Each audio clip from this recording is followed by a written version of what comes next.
será que vocês que estão agora me assistindo existem ou é apenas uma projeção da minha mente?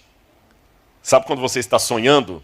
No sonho você não vê um cachorro mordendo você que não existe, você não sonha caindo, uma cena que não existe. Então os céticos absolutos da época de Descartes chegavam a dizer o seguinte: olha, eu posso duvidar de tudo, até mesmo se você está aqui me vendo, ou se minha mente não está projetando isso em algum lugar. Aí o Descartes respondeu: eu posso chegar a esse ponto de discordar de tudo, questionar tudo, mas eu não posso questionar a minha existência. Porque ainda que vocês sejam uma ilusão, eu tenho que estar em algum lugar provocando essa ilusão. Aí é onde veio a frase: penso, logo existo. Cogito, ergo sum. Eu acrescentaria algo à frase de Descartes: amo, logo existo. E me sinto amado por ele. Agora, eu quero testemunhar para os irmãos que esse amar e me sentir amado por Deus não significa um sentimento linear. Há momentos de queda, há momentos de dúvida. E quem sabe eu estou pregando nessa manhã para algum presente aqui ou em casa que passa por momentos de dúvida. Será que ele me ama mesmo? Se ele me ama, por que ele está fazendo isso comigo? Eu quero que vocês abram a Bíblia comigo e leiam juntos o Evangelho de Marcos, quando Jesus acalmou a tempestade. Marcos capítulo 4, versículos 35 em diante. Esse mesmo episódio também pode ser encontrado em Mateus capítulo 8 e em Lucas capítulo 8 também. Mas eu escolhi ler a versão de Marcos. Vocês sabem que Marcos, antes de nós lermos aqui, é um evangelho que me chama muito a atenção por vários detalhes. Um deles é o seguinte: deixa eu fazer uma pergunta para a igreja e você mesmo em casa pode responder verbalmente, vamos participar ainda que de maneira virtual. Se você fosse escolher um dos 12 apóstolos para escrever um evangelho que ainda não existe, qual dos 12 você gostaria de ter um evangelho escrito por ele? Pedro? Quem mais pensaria em Pedro? Acho que é a resposta imediata, né? Todo mundo queria um evangelho de Pedro. Eu também. Como é que seria um evangelho escrito por Pedro? Aí quando eu comecei a estudar a origem dos evangelhos, eu descobri um documento do 2º século, escrito por Papias, onde Papias coloca uma frase assim: Pedro falava, Marcos escrevia. E eu vou resumir para vocês aqui: o Evangelho de Marcos, na verdade, foi escrito sob os auspícios do apóstolo Pedro. Quando Pedro estava em Roma, porque foi o seguinte, João Marcos, ele seguia Paulo e Barnabé. Só que houve uma briga, porque Marcos, muito imaturo, abandonou Paulo numa época complicada e foi embora, e Barnabé queria dar uma segunda chance para Marcos, Paulo não queria. Então Paulo e Barnabé brigaram por causa disso. Barnabé levou Marcos para continuar ensinando Marcos a evangelizar. Nesse meio tempo, Barnabé separa de Marcos. Algumas dessas informações não estão direto na Bíblia, mas a gente tem informação do período patrístico ali, como por exemplo que Pedro morreu crucificado de cabeça para baixo, Paulo morreu degolado. Nós temos informações históricas que não estão na Bíblia. Então Marcos separou de Barnabé, e ele foi ajudar o idoso apóstolo Pedro, que a essa altura já estava preso em Roma. E Pedro, provavelmente de Roma, resolveu escrever um evangelho. E Pedro quase certamente era analfabeto.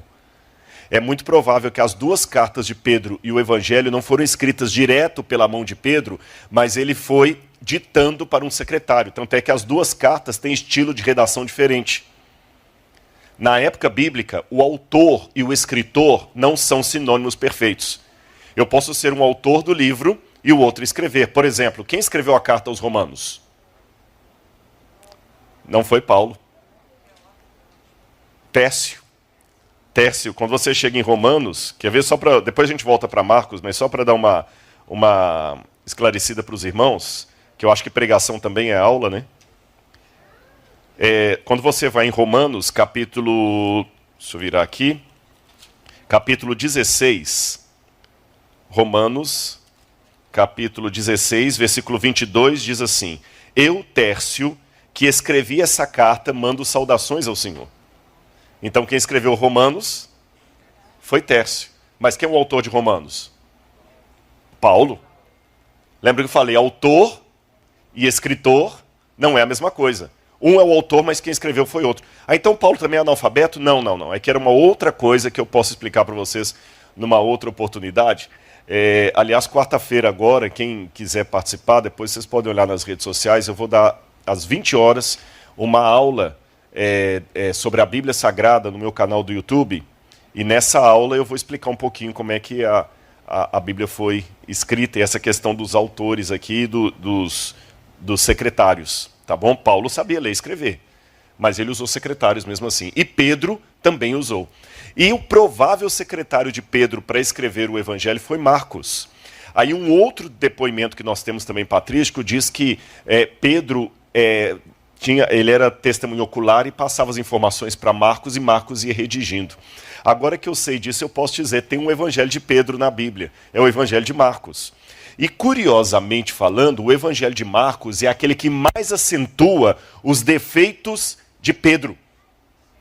De todos os 4 evangelhos, o que mais mostra os erros de Pedro é Marcos. Parece que ele fazia uma autoconfissão, uma meia-culpa, conforme o clássico Quo Vadis, né? Onde tu vais, Pedro? E Marcos escreve de uma maneira até infantil, é o evangelho mais simples, e é o primeiro evangelho que foi escrito. Dos 4, o primeiro provavelmente foi o evangelho de Marcos. E por que eu estou contando isso? Quando Marcos coloca os detalhes da tempestade, vamos voltar lá, Marcos capítulo 4, versículos 35 em diante, ele põe alguns detalhes até infantis que outros evangelhos não trazem. É o estilo de Marcos. Vamos ler. Naquele dia, sendo já tarde, Jesus disse aos discípulos: vamos passar para outra margem? E eles, despedindo a multidão, o levaram assim como estava no barco, e outros barcos o seguiam. Preste atenção nessa leitura, porque depois vou mostrar um erro que muita gente comete nesse episódio aqui, tá bom? Já dei a dica, preste atenção na leitura, porque vai ter um erro que as pessoas cometem. Verso 37. Bom, eu falei que outros barcos o seguiam. Ora, levantou-se grande temporal de vento, e as ondas se arremessavam contra o barco, de modo que o mesmo já estava se enchendo de água. E Jesus estava na polpa, dormindo sobre o travesseiro. Olha o detalhe que Marcos coloca. Lembra que eu falei que chega a ser infantil? Ele põe que Jesus estava dormindo e que tinha um travesseiro ainda. E Jesus estava na polpa dormindo sobre o travesseiro. Os discípulos o acordaram e lhe disseram: Mestre, o Senhor não se importa que pereçamos? E ele, despertando, repreendeu o vento e disse ao mar: acalme-se, fique quieto. O vento se aquietou e tudo ficou bem calmo.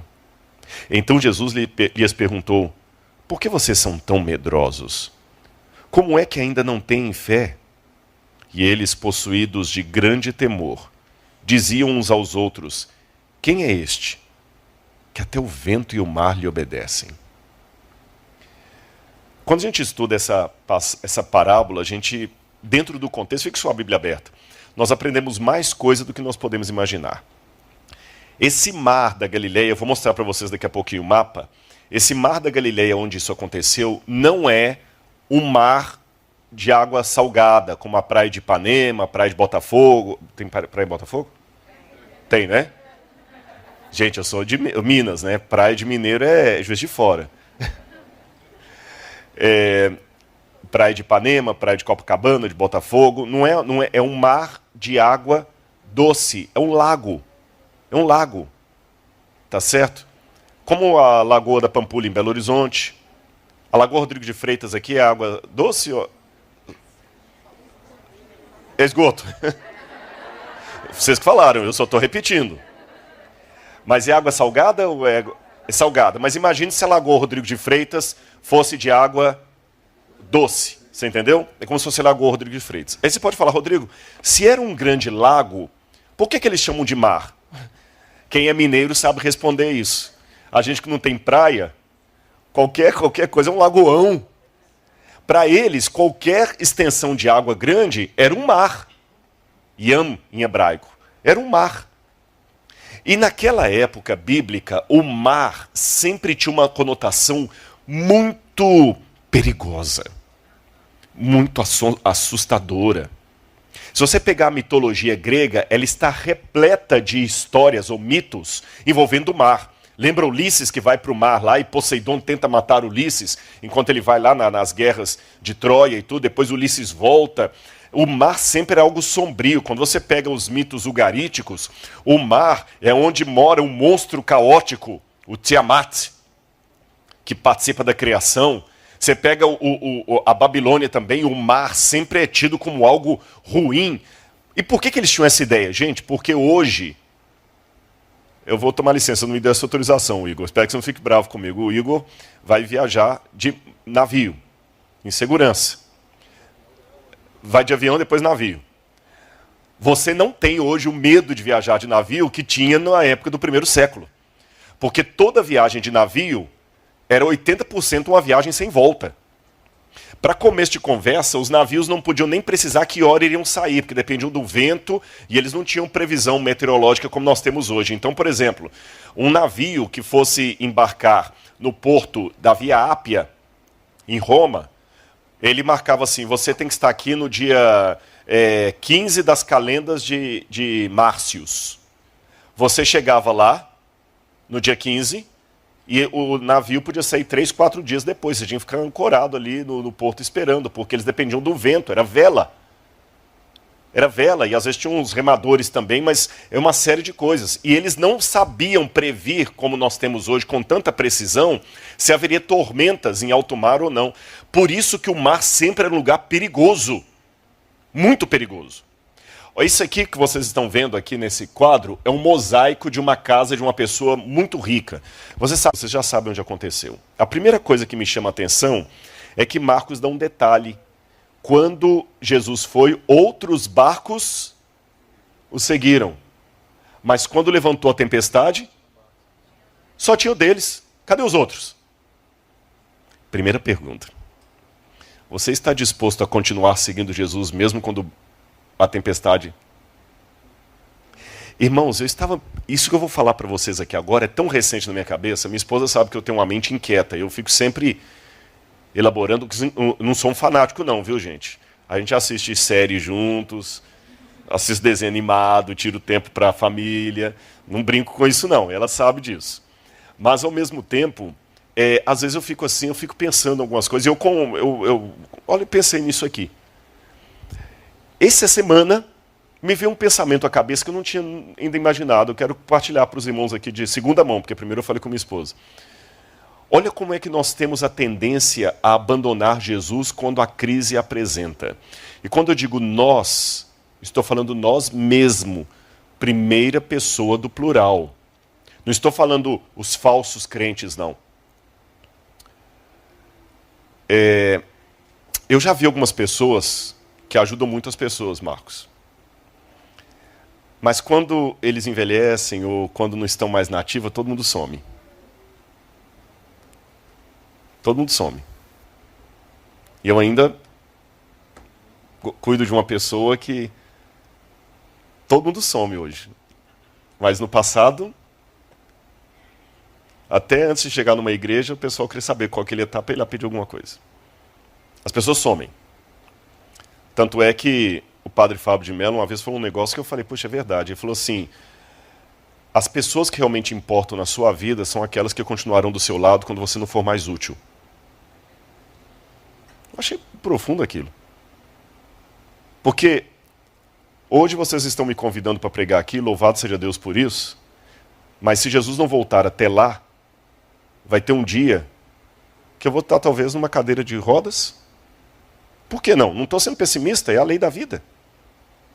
Coloca o Rodrigo no sol. Tira o Rodrigo do sol. Prepara, meu bem, você é mais nova. Vai sobrar para você. O Rodrigo não vai mais pregar. O Rodrigo não vai mais fazer programa de televisão, muito menos escavar.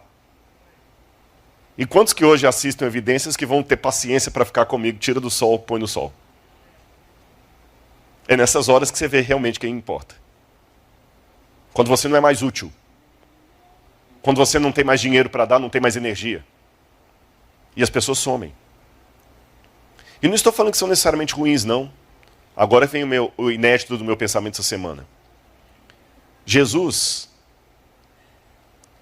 uma semana antes, tinha uma multidão descendo com ele o desfiladeiro do Monte das Oliveiras, e entrando em Jerusalém, gritando, Baruch Rabá Beshem Adonai, bendito que vem em nome do Senhor, esse é o Messias, esse é o rei. Na sexta-feira seguinte, ninguém. Ele, olha bem, esse aqui que eu nunca tinha parado para pensar. Ele ressuscitou Lázaro. Lázaro morava em Betânia. E na sexta-feira, onde é que estava Lázaro? Sumiu. Eu nunca tinha parado para pensar nisso. A gente sempre entende Lázaro como uma pessoa boazinha, e eu não tenho por que negar. A Bíblia não fala nada negativo dele. Ele foi ressuscitado por Jesus. Jesus amava Lázaro. Jesus chorou no túmulo de Lázaro. Agora imagina, Jesus te ressuscita da morte, ou ressuscita o seu irmão. Quem perdeu um ente querido aqui, imagina. 4 dias, seu irmão morto. Eu vou lá, ressuscito o seu irmão. Nossa, eu até me arrepio falando isso aqui. Imagina, Marcos, eu ressuscito o seu filho. Eu acho que você carrega até água na peneira para mim. Só que, curiosamente, uma semana depois eu estou sendo preso e você não está ali. Só João, de homem que ficou, José de Arimateia, e mesmo assim, José de Arimateia e Nicodemos pediram para tirar o corpo dele. Mas na hora que a multidão estava gritando, crucifica-o, queremos Barrabás, não apareceu um do outro lado falar, não, queremos Jesus. Eu achei tão interessante isso. Onde é que estava a multidão? Ninguém. Ninguém. Onde é que estava a mulher com fluxo de sangue que ele curou lá em Cafarnaum? Lembra os 10 leprosos que só um voltou para agradecer? Os barcos o seguiam, mas quando a tempestade se aproximou, os barcos sumiram. Em qual barco você está? Nem mesmo Lázaro é apontado entre os que estavam a favor dele. Lázaro sumiu. E eu já me perguntei na minha vida, entenderam o inédito do meu pensamento? Onde é que eu estava com Jesus na hora que a tempestade aportou? Porque é muito fácil, irmãos. É lógico, dá um trabalho, né? O irmão que nos buscou hoje lá estava falando assim, nossa, eu fico imaginando sua vida, como é que é, tem que dar atenção para tanta gente, tanta coisa, como é que você aguenta? Sua esposa tem que esperar, tem que te apoiar e tudo mais e tal. Mas apesar de todo esse trabalho, nós estamos numa situação muito cômoda. Não tem policial aí fora esperando a gente sair para matar, não tem isso.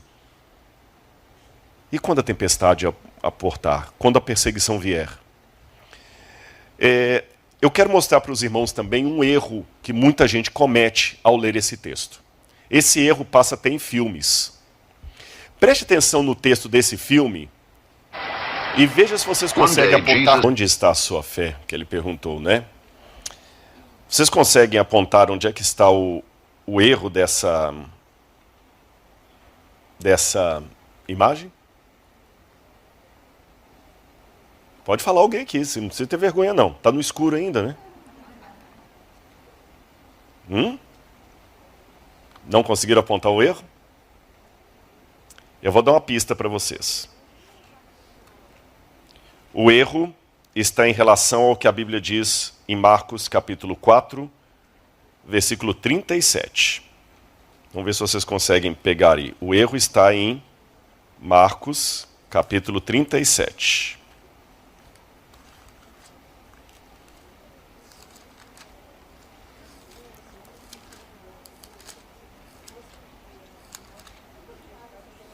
Hã? Não ouvi. Não viu água sobre o barco? Mas entrou ali, tem uma parte. Olha aí o verso que eu falei. O verso mostra o erro do filme. Como era o tipo da tempestade? Pode falar. Não verbalizou. Mas tem um erro mais sério. Era tempestade de vento. Não era tempestade de água. Percebeu? O que era tempestade de vento? Vou mostrar para vocês. Esse é o mapa, de novo, de Israel, como falei com vocês. Lá em cima, no número 30, acho que era 30 lá em cima, onde está o Monte Hermon. Está meio branquinho ali, porque o Monte Hermon tem neve, e a neve derrete e vai formando o veio do Rio Jordão, que vai descendo. Aí o Rio Jordão vem descendo, forma o Mar da Galileia, vem descendo, descendo, e forma o Mar Morto aqui embaixo. Então, se vocês olharem, Israel, na verdade, é como se fosse um corredor. Eu estou olhando aqui nesse canto, olha, tem uma banda de cá, uma banda de lá. Então Israel é literalmente uma cordilheira montanhosa de um lado, uma cordilheira montanhosa do outro, com um intervalo que tem um platô, e no meio aqui tem uma fenda gigantesca. E é nessa fenda que o Rio Jordão vai passando. Entenderam a geografia? Agora, lá em cima, o que a fenda faz? Ela estreita entre o corredor e ela se abre. Então o vento que vem do norte, ele passa, e vocês sabem, quando o vento vem passando, e ele passa através de um lugar mais, como é que eu diria, estreito, ele pega velocidade. E quando ele pega velocidade, ele sopra no Mar da Galileia. E quando ele sopra no Mar da Galileia, dá tempestade de vento, com ondas de até 3 metros de altura. Já teve situação de onda do Mar da Galileia arrebentar asfalto da cidade de Tibérias, de Tibérias hoje. Querem ver uma imagem dessa? Pena que está em VHS, essa imagem tem mais de uns 15 anos que foi feita, então não está com a qualidade boa, tá bom? Mas é a única que eu tenho. Eu já vi a situação lá que a gente não pôde andar num barco grande, você que já foi para Israel, aqueles barcos não davam para andar por causa de risco de tempestade. Especialmente no período ali de janeiro, época do fim do inverno, alguma coisa assim. Então vou mostrar para vocês uma tempestade de vento. Pode colocar, por favor, aí? Olha aqui.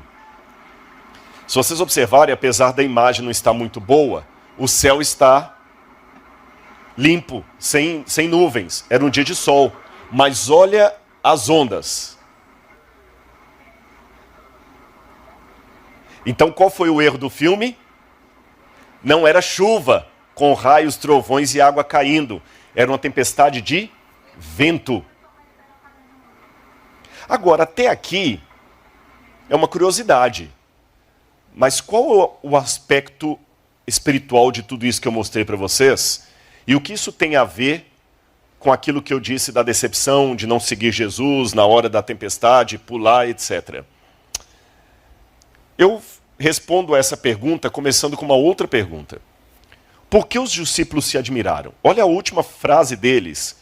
Quem é esse homem que até o vento e o mar lhe obedecem? Irmãos, quando Jesus operou esse feito aqui, Jesus já tinha operado outros milagres. Jesus já tinha curado pessoas.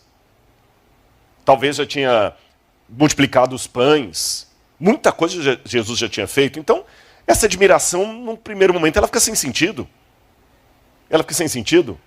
Imaginem que vocês têm aqui um camarada que está nos visitando aqui, que é corredor olímpico, com várias medalhas. Aí um dia a gente marca uma corrida aqui na igreja e ele ganha disparado de todo mundo. Fala, nossa, quem é esse que ganha até do mais veloz da igreja? Não faz sentido essa pergunta, ele é campeão olímpico. Entende o que eu quero dizer? Quem é esse que... Não, vocês já sabem, se fosse o primeiro... Eu aceitaria essa pergunta dos discípulos no milagre de Caná da Galileia, porque eles não tinham visto Jesus fazer nenhum milagre até então. Aí realmente a admiração, nossa, quem é esse que consegue transformar água em vinho? Mas não, agora que eles se surpreenderam, quem que é esse? A admiração fica meio sem sentido. Então, pesquisando na Bíblia, eu falei, deve ter alguma razão a mais dessa admiração do que simplesmente um milagre. Eu não vou ler todos esses textos para vocês, para não ficar cansativo, mas vocês podem anotar os textos, eu vou ler apenas alguns para vocês. E para ler esses textos, eu descubro uma coisa interessante. Vocês sabem que na cultura do Antigo Oriente Médio, alguns símbolos tinham um significado especial, diferente dos nossos. Nós também temos muito simbolismo na nossa linguagem. Se o que nós falamos e escrevemos virasse Bíblia, daqui a 2000 anos, as pessoas também iam querer entender por que o rapaz falou que a namorada dele é uma gata e ela falou que ela namora um cachorro sem vergonha. Pra gente não causa nenhum problema falar isso aí, porque a gente tem esse costume, né? Mulher bonita é gata, cara que faz bobagem é cachorro sem vergonha. A rigor fica até complicado, porque o cachorro é muito mais fiel do que o gato. Os que amam felinos não briguem comigo. Né? Gato ele vem quando ele quer, o cachorro não, o cachorro está sempre ali todo. E por que se chama de cachorro quem trai, quem faz bobagem? Mas é a nossa cultura. Naquela época bíblica também havia certos elementos que traziam uma cultura que hoje nós desconhecemos. E uma delas é justamente a junção de mar e vento e comando divino. Esse triângulo, mar, vento, comando divino. Ou mar e águas, tá bom? Águas, vento, comando divino. Comando divino. Quer ver? Abram comigo a Bíblia no Salmo 65, verso 7. Salmo 65.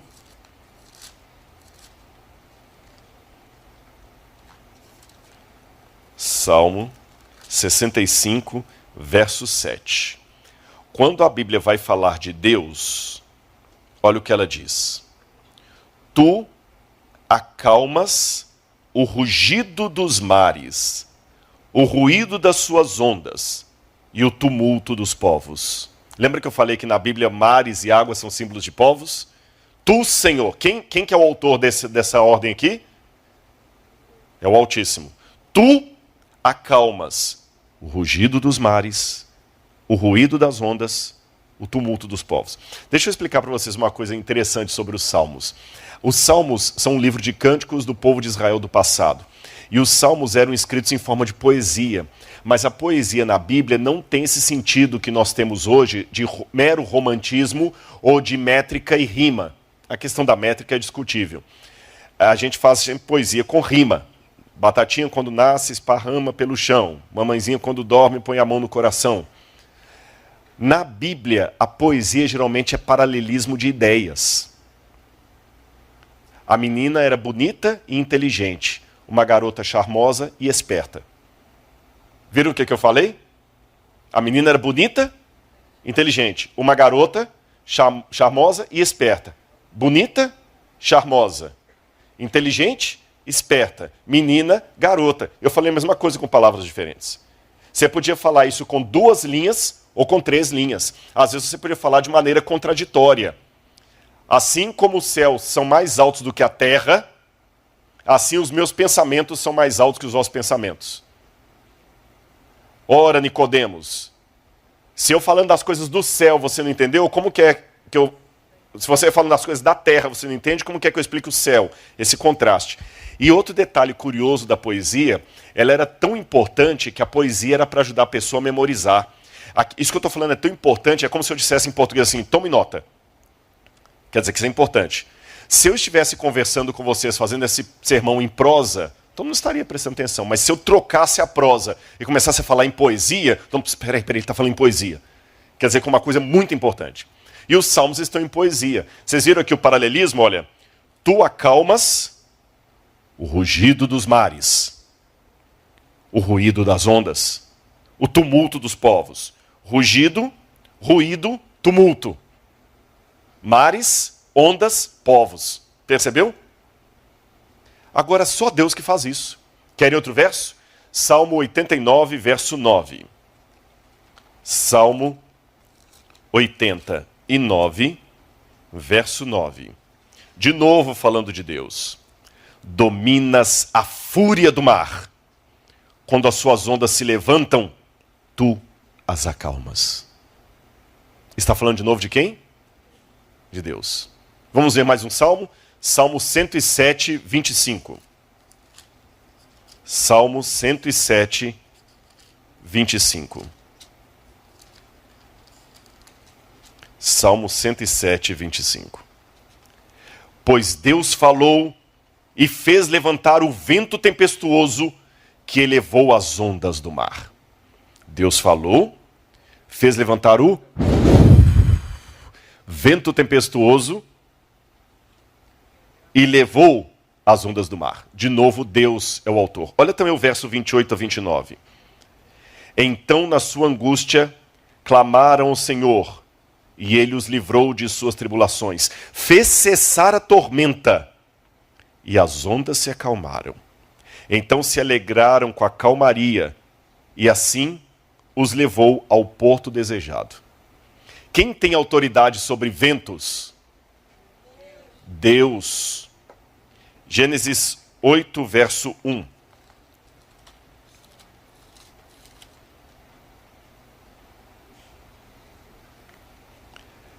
Então o Senhor se lembrou de Noé, e de todos os animais selvagens e de todos os animais domésticos que estavam com ele na arca.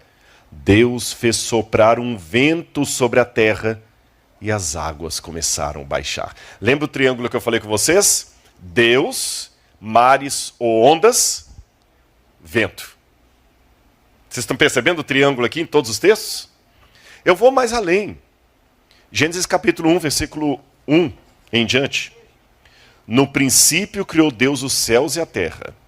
A terra, porém, era sem forma e vazia. Havia trevas sobre a face do abismo.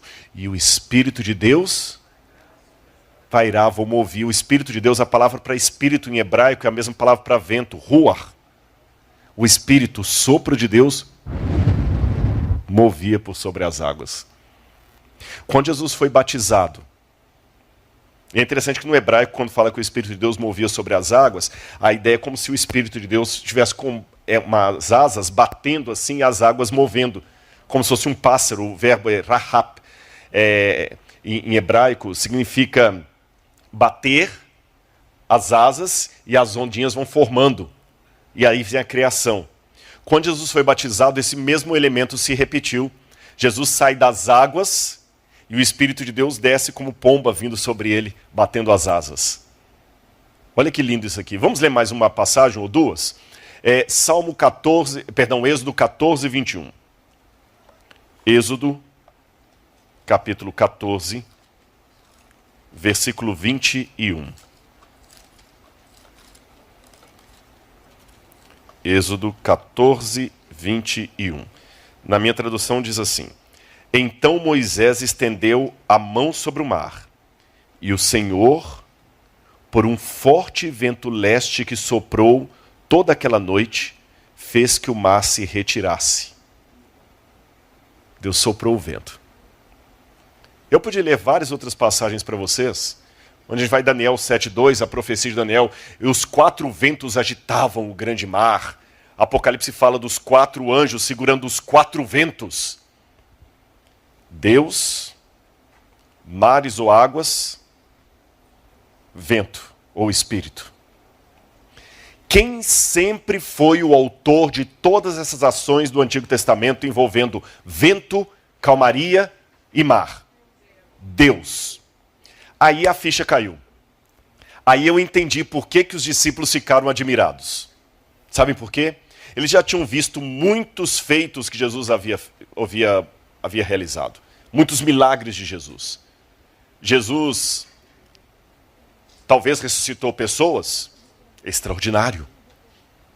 Mas convenhamos, ressuscitar alguém não faz de Jesus ninguém além de um profeta.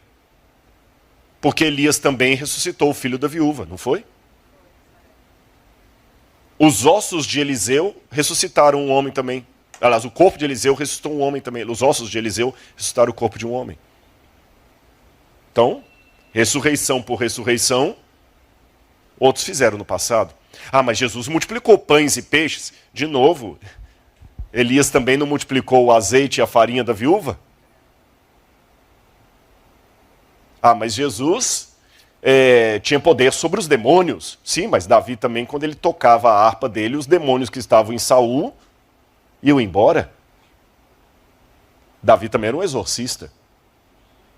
Fazer milagres, exorcizar pessoas, por mais fantásticos que sejam esses atos e essas maravilhas, isso não fazia de Jesus ninguém além de um profeta, como os do Antigo Testamento. Porém, acalmar o vento e as águas, nenhum profeta jamais fez isso. Era sempre Deus. Quando eles viram Jesus fazendo aquilo, dentro desse contexto que eu falei com vocês, do medo do mar, da autoria divina sobre os ventos e as águas, aí faz sentido a pergunta deles: quem é este que até o vento e o mar lhe obedecem? A gente pensou até agora que ele era um profeta.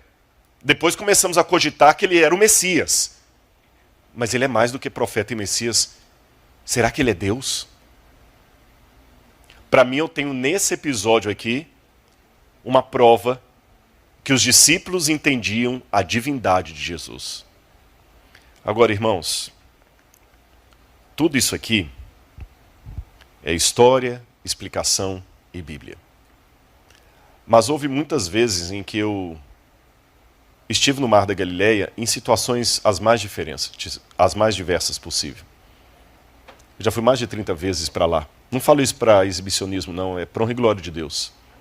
Deus me dê esse privilégio de ir lá e poder ensinar a Bíblia em loco. Só que eu estou contando isso para testemunhar aos irmãos que houve vezes também em que eu estive ali e falei: Senhor,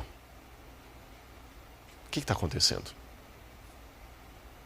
E 2 episódios muito difíceis da minha vida, um eu estava justamente no deserto do Sinai, no Horebe, orando sozinho.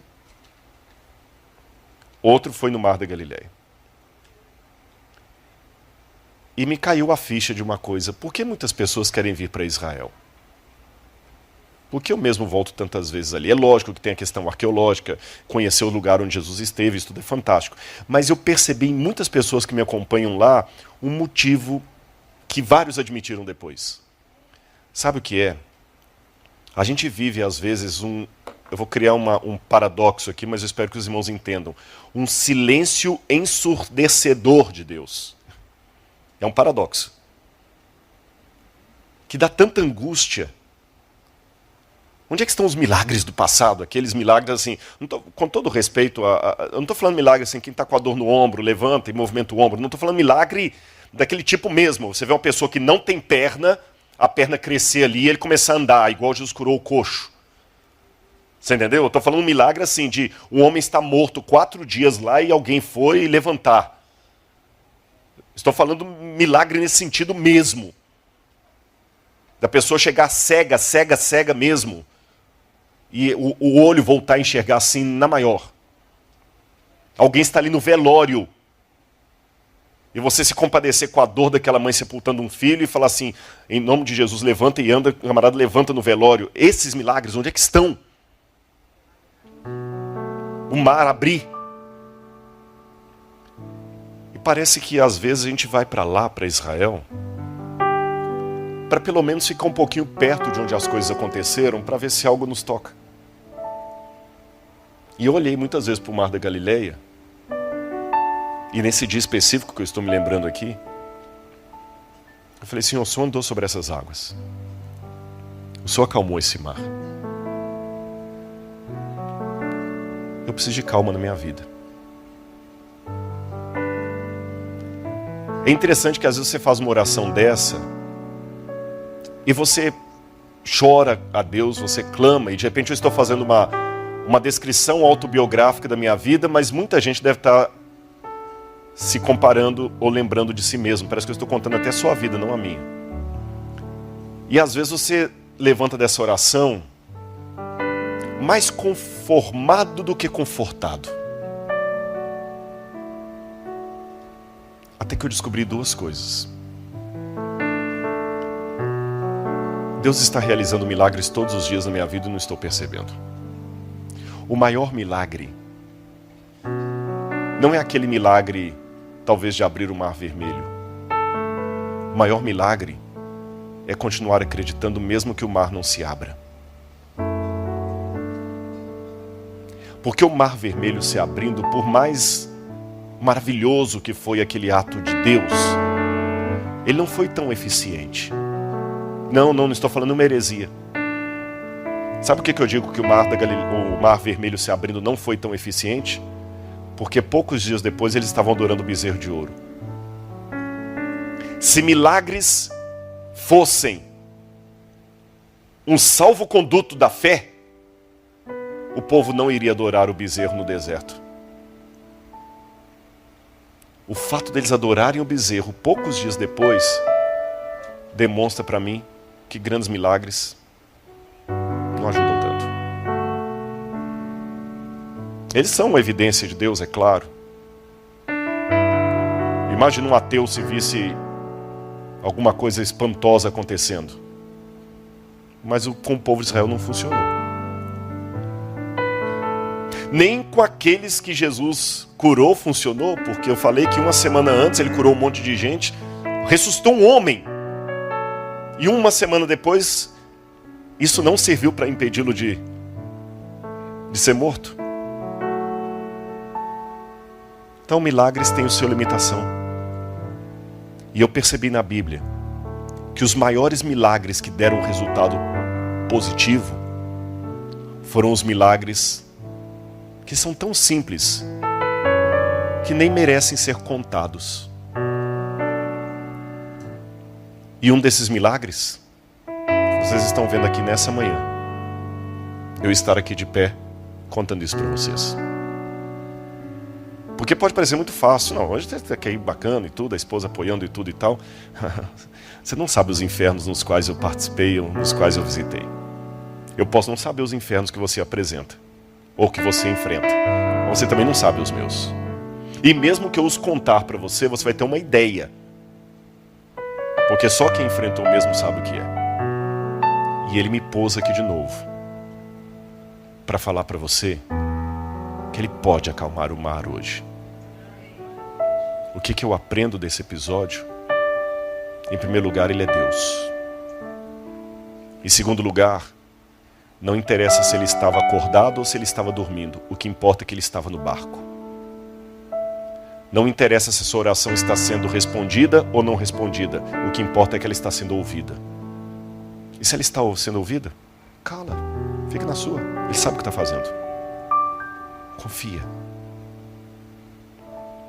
Porque você vai saber o que é fé quando a fé for a única coisa que sobrar para você. Até esse dia você vai estudar sobre fé, a etimologia da palavra fé, fides, emuná, pistes em grego. Você pode fazer todo um discurso da palavra fé, mas você só vai saber o que é fé quando a única coisa que te sobrar vai ser isso. Ele está aí. E eu termino contando uma parábola, como contei ontem. Dizem que na Idade Média, muitos cavaleiros templários saíam da Europa para a Palestina em busca de relíquias sagradas. Queriam pedaços da cruz de Cristo, palha da manjedoura, até gotas do leite do seio de Maria foram levados para a Europa como relíquias sagradas. Vocês já devem ter ouvido falar disso aí, né? E sabem qual foi a relíquia sagrada mais procurada de todos os tempos? O Santo Graal. O cálice sagrado. Aquele copo que, segundo a tradição, teria tocado nos lábios do Senhor na noite em que ele fora traído. E muitas lendas surgiram na Idade Média, e eu vou contar uma delas para vocês. É uma lenda, mas ela tem uma aplicação. Um cavaleiro templário, uma vez saiu de seu feudo, seu castelo feudal, para ir à Palestina buscar o Santo Cálice, o Santo Graal. Ele queria encontrar o cálice sagrado. A porta elevadiça desceu, ele saiu montado no seu cavalo, com seu escudo, sua lança, sua espada, seus elementos de viagem. E quando ele cavalgou, um pouco distante do palácio, ele passou por uma clareira de uma floresta, e havia um riacho, e perto daquele riacho havia um leproso. E a lenda diz que o leproso, quando viu aquele cavaleiro com seu cavalo, ele levantou: Senhor, Senhor, por favor, Senhor, Senhor,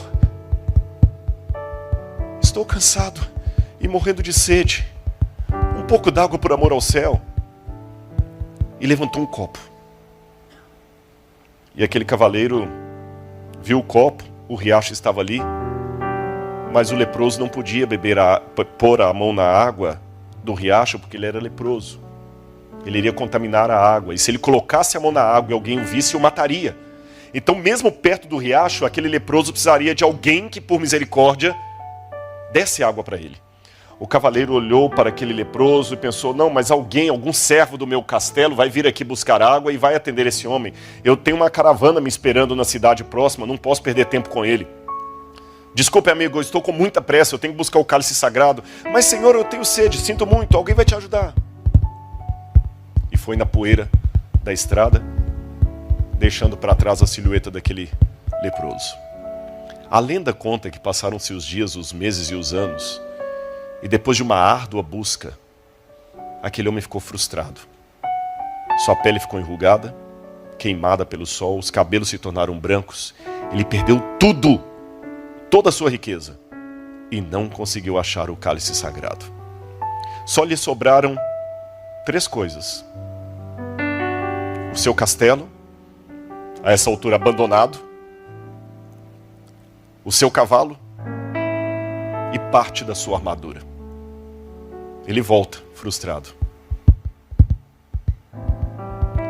O cavalo agora já não está mais a galopes tão velozes, não tem mais pressa. Na verdade, ele até quer adiar o encontro com seu castelo abandonado, um lugar tão bonito, tão cheio de festa, agora cheio de ramagens. E quando ele se aproxima da floresta, indo em direção ao castelo, sem saber o que ele vai fazer, ali, perto do riacho, um pouco mais velho e mais carcomido pela doença, aquele leproso, talvez o único que não conseguiu sair dali. E o leproso, com a voz já quase trêmula de tanta sede, perto da morte, falou, Senhor, eu vou morrer. Por favor, eu peço por misericórdia um pouco d'água por amor ao céu.